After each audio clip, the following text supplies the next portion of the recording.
The office was quiet almost too carefully arranged, as if everything had been placed at a precise enough distance never to collide. Nothing protruded, nothing imposed itself. A soft light filtered through the blinds, dim enough not to offend, but still sufficient to keep the room from feeling like a refuge. Ray remained still for a moment after she had been settled in. She observed, without truly looking, the chair across from her, slightly reclined, the low table, empty. The discreet scent of wood and clean fabric lingered in the room. Nothing here tried to confine her, and yet she felt trapped. The psychiatrist did not speak immediately. He let a few seconds pass, perhaps more, as though he were searching for the exact point at which to enter without forcing anything. Do you think about your daughter often? The question reached her without abruptness. She did not lift her eyes right away. Her fingers rested on the tablet, still, but she did not rush to answer. There was a suspended interval, almost imperceptible, in which she seemed to be weighing something heavier than the words themselves.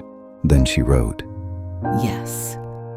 The word remained simple, direct, but it was not empty. What do you think about when you do? This time she hesitated longer. She could have stayed with that first word, allowed it to be enough, even hidden inside it. But something, perhaps the psychiatrist's tone or the silence that did not hurry her, pushed her a little further. Her fingers began to move, more slowly. She didn't like sleeping alone. She stopped, reread the sentence, as if those few words had opened a door she had not intended to touch. She used to say the silence was too loud. A breath escaped her, discreet, but different from the ones before. Less controlled. So I stayed with her. She paused, then added, Until she fell asleep. The memory settled in without her really trying to hold it back. She could see again the little hand clinging to hers, the way the fingers would tighten slightly before letting go, the warmth of that small body gradually relaxing against her. That precise moment when the child's vigilance finally gave way, when fear eased enough to leave room for sleep. The psychiatrist did not interrupt her. He wrote nothing down. He simply let her remain there, inside the space she had just opened. How long did you stay? Ray looked at the screen for a few seconds. The answer came almost without resistance. Until she let go of my hand. And for the first time since she had entered the room, something in her truly loosened.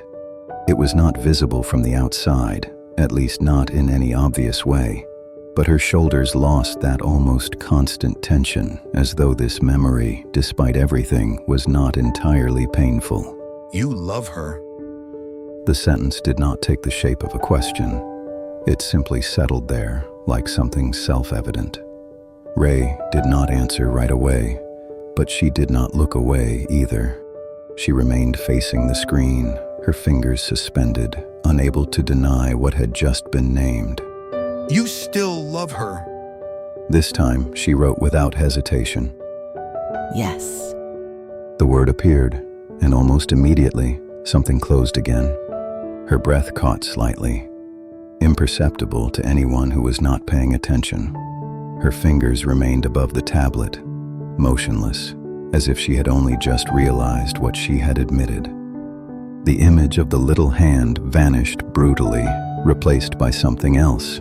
Another scene, another gesture, a fracture impossible to ignore.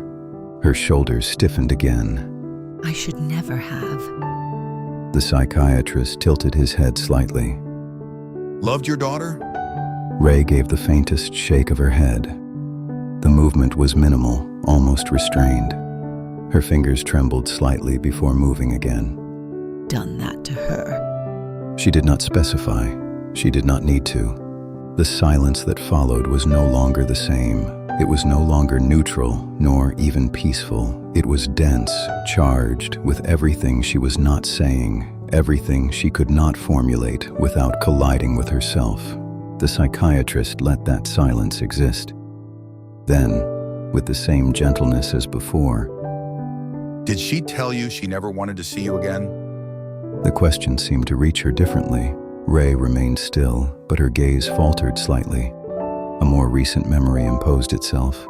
Agee's voice, the carefully chosen words, the absence of certain answers. At last, her fingers moved. No.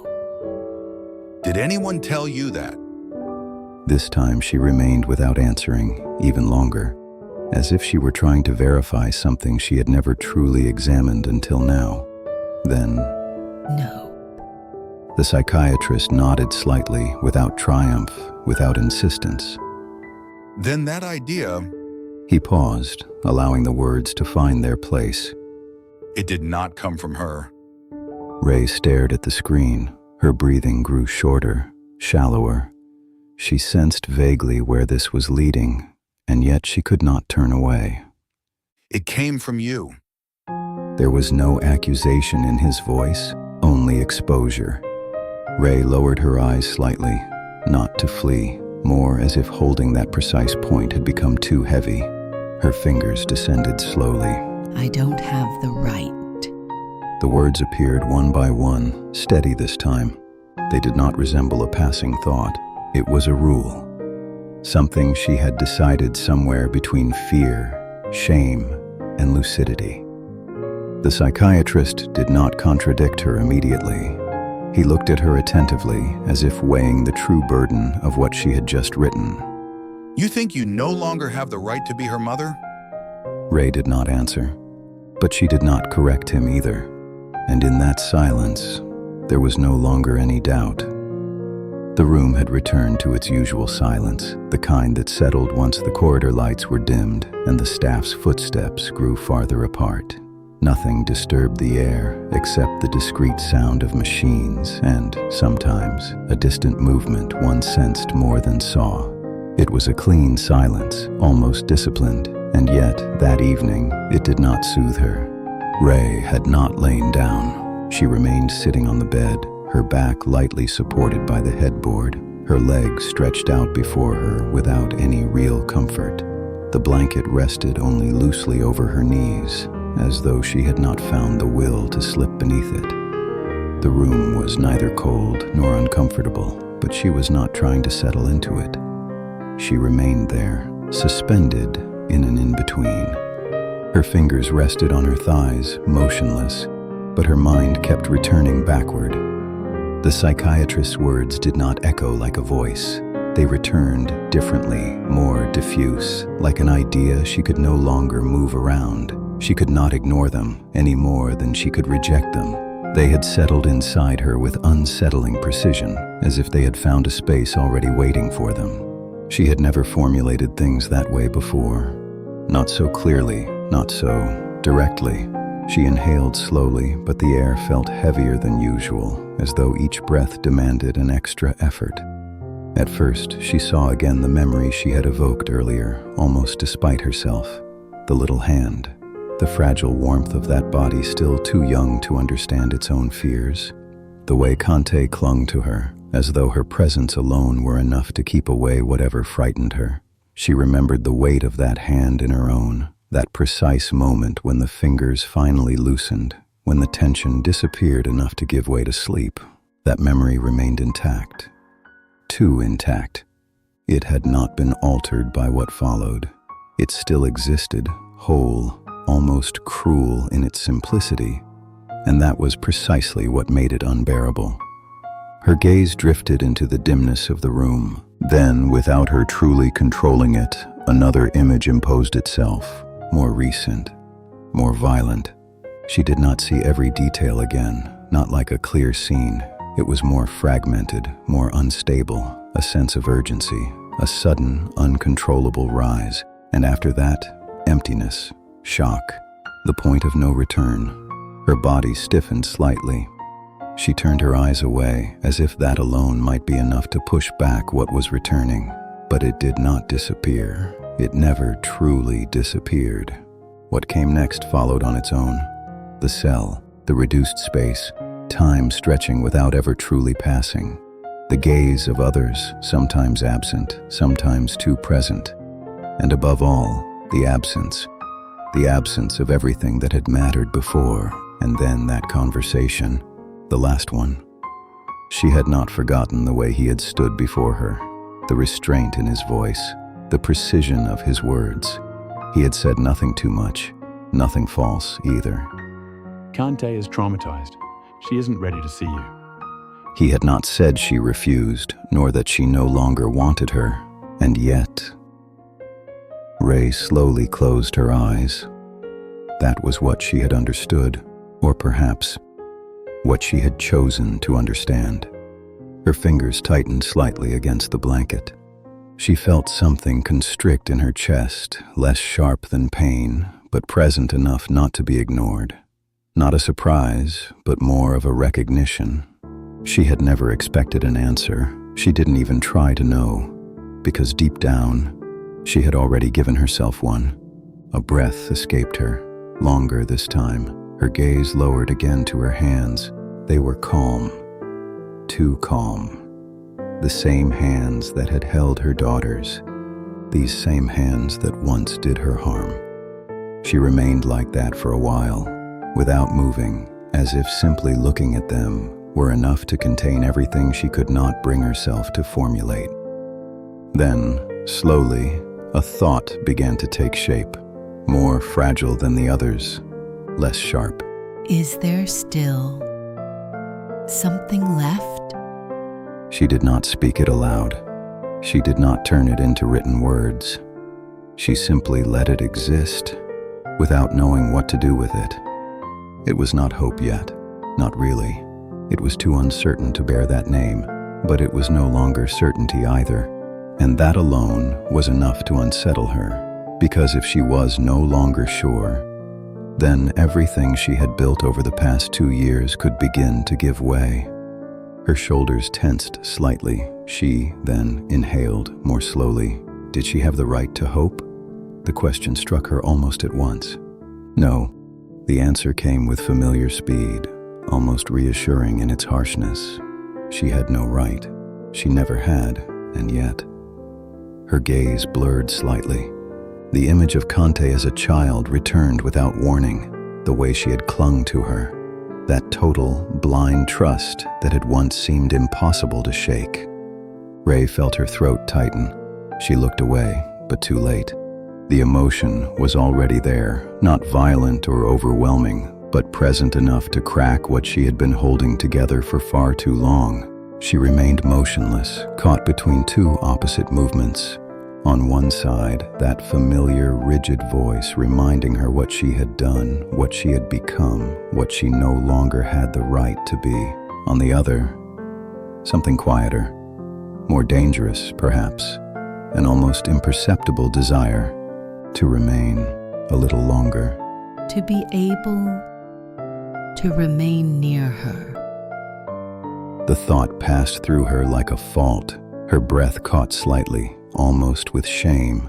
She closed her eyes as though that might be enough to erase the idea, but it did not disappear. It remained there, fragile, uncomfortable, but alive. Ray slowly opened her eyes again. The silence of the room had not changed, but something in her had. A change that was almost nothing. And yet, it was enough that she could no longer go back in exactly the same way. She remained sitting there for a long time, without trying to lie down, letting those thoughts move through her, without fixing them in place, without rejecting them either. As though, for the first time in a long while, she was allowing herself not to have an answer to those questions. The rehabilitation room had none of the muted comfort of the clinic's other spaces. Everything here seemed designed for efficiency before anything else. The walls were barer, the light more direct, almost harsh, and the air carried that unmistakable smell of disinfectant that never truly disappeared. The equipment stood aligned with precision, with no decor to soften its presence. Nothing invited lingering or tried to reassure. And yet Ray was there, seated on the edge of the medical bed, her hands placed on either side of her, as though searching for some point of anchorage in an environment that offered no escape. She was tired, not the visible, dramatic kind of exhaustion that would have justified stopping the session. This was a duller fatigue, settled deep within her body and tangled with what had awakened the day before. She had barely slept, or rather, she had drifted without ever truly surrendering, left alone with thoughts she had not managed to quiet. And yet, something in her remained tense. Not in the sense of rigidity, in the sense of attention. The physiotherapist approached, briefly consulting her file before lifting his eyes to her. We're going to try something simple today. His voice was professional, without harshness, but without detours either. Standing up, staying upright, and taking a few steps. Nothing extraordinary when said like that. But Ray immediately felt her body react to the anticipation alone. Her fingers closed slightly over the edge of the bed. Alyssa stood a little farther back, as always, present without imposing herself, attentive to every movement, ready to intervene before anyone even asked. Her presence had become familiar, almost constant, but even today, Ray did not look at her right away. She focused on the movement, on what was being asked of her and what she had to do. The physiotherapist moved closer, ready to help her rise. Ray inhaled slowly, then she began. The motion was more difficult than she had anticipated. Her body responded with an inertia that frustrated her immediately. Her legs, still uncertain, seemed to hesitate before bearing her weight, as though they no longer fully recognized their own function. And yet she rose. Slowly, her hands left the bed, and for one suspended instant, she found herself standing. The world did not tilt immediately, but neither did it steady itself. A faint dizziness settled in, diffuse, accompanied by that unpleasant sensation of no longer fully controlling what was supporting her. Her muscles trembled, discreetly at first, then more visibly. The physiotherapist took a step toward her, a professional reflex, his hand lifted to steady her, and that was the moment Ray reacted. She raised her own, a simple gesture, but clear, a refusal. She did not look away or try to explain, but the message was clear. Not this time. A slight silence followed, barely perceptible, but enough for the physiotherapist to stop. He studied her face for a moment, as if making sure she understood what she was doing, then stepped back. Alyssa, for her part, had not moved, but all her attention had tightened. Ray remained standing. Her legs were still trembling, more openly now. Each second seemed to stretch the limit of what she could endure. She could feel how fragile her balance was, how precarious, as though the slightest lapse might send her tipping over. But she did not yield. She adjusted her posture slightly, almost unconsciously, as though her body was still searching, despite everything, for some way to hold. Then she took a step. The movement was awkward, hesitant, far from fluid. Her foot touched the ground with excessive caution, as though she were still testing whether the gesture itself was real. But it was real. A first step. She inhaled again, shorter this time. Then a second. Her body faltered, more distinctly. A sudden loss of balance, nearly enough to tip her sideways. Her shoulders tightened at once, her hands lifting slightly in an instinctive attempt to catch herself. Alyssa moved, instinctively, but Ray held. Not with ease, but enough not to fall. Her legs were trembling violently now. The strain was everywhere, in her muscles, her breathing, and in the way she was trying to maintain a center of gravity that still kept slipping away from her. She would not hold much longer, she knew it, and yet she remained there for another second, perhaps two. Then her body gave way, not like a fall, but like a controlled surrender. Her knees bent and she let herself sink back onto the bed, the movement quicker than she would have wanted, but without violence. Alyssa had moved closer at the last moment, ready to support her, but in the end, she did not need to intervene. She simply remained there, within reach, attentive, like a silent presence that had not crossed the line. Silence settled over the room again. Different this time, denser. The physiotherapist watched Ray for a few seconds, visibly impressed despite himself, but he made no immediate comment. He let her catch her breath, let her recover what she had just mobilized. Ray, for her part, did not try to meet either of their eyes. She stared at her hands, again, always. They were trembling slightly, not only from the effort. She reached for the tablet. Her fingers were still unsteady, but she took her time. Then she wrote. Again. The word appeared, simple, without satisfaction. There was no victory in her gaze, no relief either, as if what she had just done was not an accomplishment, but an obligation.